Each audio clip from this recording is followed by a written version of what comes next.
గత last 2 months నుండి మా బాల్నగర్ డివిజన్లో ఈ మోటార్ సైకిల్ అఫెన్సెస్ కంటిన్యూస్గా జరుగుతూ ఉన్నాయి. దాన్ని దృష్టిలో పెట్టుకొని మా డీసీపీ సురేష్ కుమార్ గారి ఆదేశానుసారంగా ఒక 2 స్పెషల్ క్రైమ్ టీమ్స్ ఈ దొంగతనాలను అరికట్టడానికి కొరకు ఏర్పాటు చేయడం జరిగింది. అందులో భాగంగా ఒక క్రైమ్ టీము నిన్న ఓపీ చౌరస్తాలో వెహికల్ చెక్ చేస్తున్నప్పుడు ఈ గొల్లపల్లి శ్రీధర్ అనే వ్యక్తి ఒక కేటీఎం డ్యూక్ బైక్ మీద, నెంబర్ లేని బైక్ మీద అక్కడికి రావడం జరిగింది.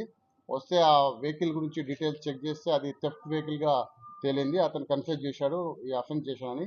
అదే కాకుండా ఇంకొక 22 బైక్స్ కూడా ఈ కేపీహెచ్బి, జగదిరుగుట్ట, అల్లాపూర్, బోరబండ ఈ సరౌండింగ్స్ ప్రాంతాలలో ఒక 22 అఫెన్సెస్ చేసినట్టు ఒప్పుకున్నాడు. అతనితో పాటు వీర కౌశిక్ గౌడ్, అదేవిధంగా మణికంఠ, శ్రీనివాస్, నాగుల్ వరి అని ఈ నలుగురు మొత్తం టీమ్గా ఏర్పడి అసోసియేట్ అయ్యి ఈ అఫెన్స్ చేసిండ్రు. ఆ అఫెన్స్లో వీళ్ళందరినీ కూడా నిన్న అరెస్ట్ చేయడం జరిగింది. ఆ 22 bikes total worth rupees 42 lakhs worth rupees bikes seize చేయడం జరిగింది.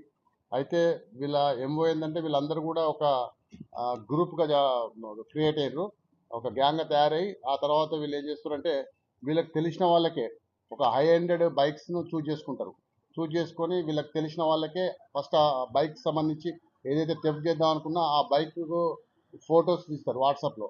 తీసి వాళ్ళకి సంబంధించిన వాళ్ళకు కొంతమంది వెస్ట్ గోదావరి, ఈస్ట్ గోదావరి, కొంతమంది గుంటూరుకి, కొంతమంది కరీంనగర్కు వాళ్ళకి సంబంధించిన వాళ్ళకి ఫొటోస్ ఇలాంటి బైక్ ఉన్నది ఇది కొంటవా అని చెప్పి వాళ్ళకి పంపించడం జరుగుతుంది. వాళ్ళు ఓకే వెహికల్ ఓకే అని చెప్తే ఆ వెహికల్ వీళ్ళు థెఫ్ట్ తీసుకొచ్చి వీళ్ళ దగ్గర పెట్టుకుంటారు. వాళ్ళ దగ్గరికి వెళ్ళి కొంత అడ్వాన్స్ తీసుకుంటారు. అది చిన్న అమౌంట్ తీసుకుంటారు, అది 5,000, 10,000 అట్లా తీసుకొని ఈ వెహికల్స్ అన్నీ వాళ్ళ దగ్గర పొసెస్ చేసుకొని ఆ తర్వాత వాళ్ళకి డెలివరీ చేద్దామనే క్రమంలో మనం వీళ్ళని అప్రహెండ్ చేయడం జరిగింది. ఇప్పటి వరకు మాకున్న సమాచారం ప్రకారంగా ఈ శ్రీధర్ అంటే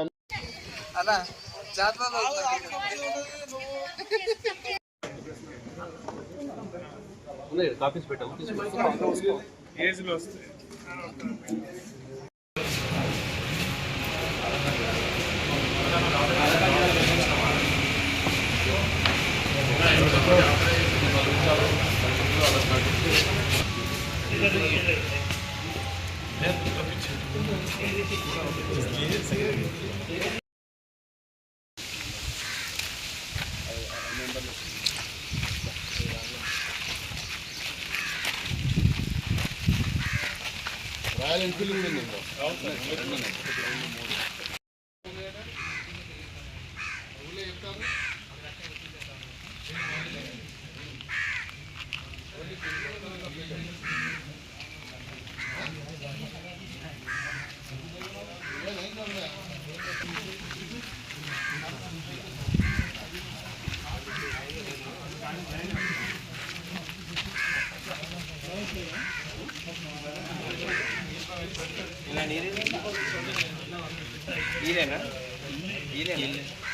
ఇల్లే దొబ్బిన బండి ఒక బండి దొరికింది.